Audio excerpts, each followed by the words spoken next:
নমস্কার বন্ধুরা, আমি হাজির হয়ে গেছি আমার রান্নার নতুন একটি ভিডিও নিয়ে। অনেক দিন পর আজকে তোমাদের করে দেখাবো সিম আলু বেগুন দিয়ে ডালের বড়া দিয়ে ঝোল।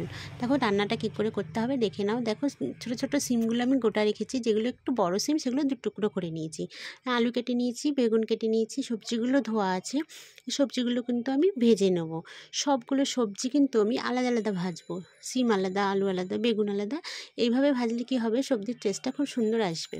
দেখো আমি আগে সিমগুলোকে ভেজে নিচ্ছি। সিমগুলোকে একটু কড়া করে ভেজে সিমগুলোগুলো কিন্তু আমি তুলে নেব। দেখো আমার কিন্তু সিমগুলো ভাজা হয়ে গেছে। আমি সিমগুলোকে কিন্তু কড়া থেকে তুলে নিচ্ছি। কড়া থেকে তুলে নিয়ে আমি আলুগুলো ভেজে নেব। আলুগুলোকে এরকম হালকা করে ভেজে আলুগুলোকে তুলে নেব। তুলে নিয়ে এরপর বেগুনগুলো ভেজে নেব। আমি সিম আর আলুটা একসাথে রেখেছি, বেগুনটা কিন্তু তুলে আমি আলাদা রাখবো। দেখো বেগুনটা আমি তুলে নিচ্ছি, বেগুনটা আমি আলাদা তুললাম। এবার আমি আগে থেকে ডাল ভিজিয়ে রেখেছিলাম, ডালটাকে আমি একদম আধা ভাঙা করে পেস্ট করে নেব, খুব একদম মিহি করব না। এর মধ্যে দিয়ে দেবো একটু লবণ আর হলুদ, দিয়ে ভালো করে ফেটিয়ে নেব। দেখো আমি ডালগুলো ঢেলে নিলাম, এর মধ্যে লবণ হলুদ দিয়ে ভালো করে ফেটিয়ে ছোট ছোট আকারে আমি বড়া করে নেব। তোমরা চাইলে এখানে মটর ডালও দিতে পারো, মটর ডাল ভিজিয়েও মটর ডালের বড়া করেও দিতে পারো। যারা একদম নিরামিষ খাবে, এটা রান্নাটা নিরামিষই, তবে আমি মুসুর ডাল দিচ্ছি বলে বলছি। এখানে মটর ডালও ইউজ করা যায়, মটর ডালের বড়া দিয়েও করা যাবে। দেখো আমি ছোটো ছোটো করে এখানে বড়াগুলো করে নিচ্ছি। উল্টিয়ে দিলাম, আমার এক পিঠ হয়ে গেছে, উল্টিয়ে দিলাম। এইভাবে কিন্তু আমি সবগুলো বড়া ভেজে নেব।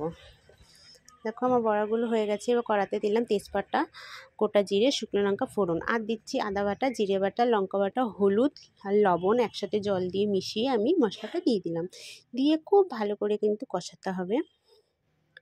দেখো আমার তেল ছেড়ে দিয়েছে, জলটা কিন্তু আমার টেনে নিয়ে তেল ছেড়ে দিয়েছে। এর মধ্যে এখন আমি দিয়ে দেবো সিম আর আলুগুলো। বেগুনটা আমি আলাদা রেখেছি, বেগুনটা একটু পরে দেবো।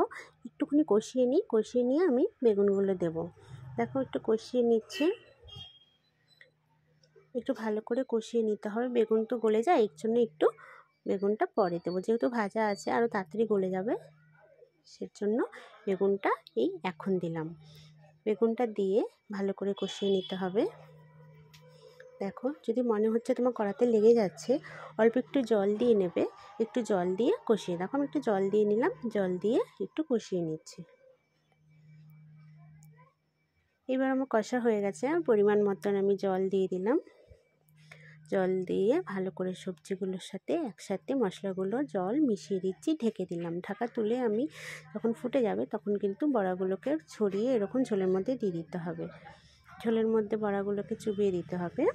দেওয়ার পর যখন ফুটে যাবে ধনেপাতা দিয়ে দিতে হবে।